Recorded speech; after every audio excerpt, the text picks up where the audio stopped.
La colonisation en Afrique désigne la période, surtout entre la fin du 19e siècle et le début du 20e siècle, durant laquelle les puissances européennes ont conquis, occupé et administré la majeure partie du continent africain.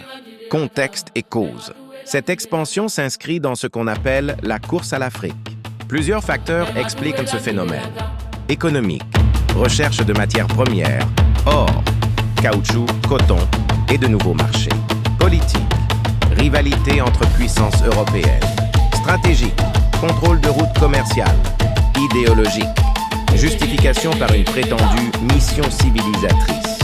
Un moment clé est la conférence de Berlin, où les puissances européennes se sont mises d'accord pour se partager le continent, sans tenir compte des populations locales.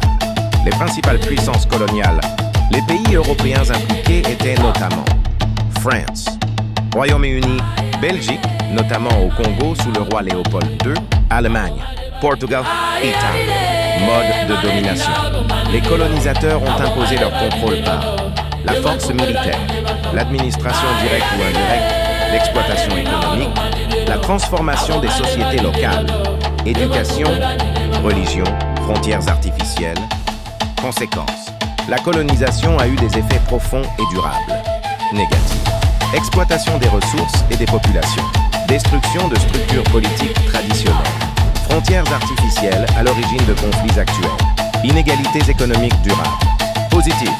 Souvent discutés et controversés. Introduction d'infrastructures, routes, chemins de fer. Diffusion de systèmes éducatifs et administratifs européens.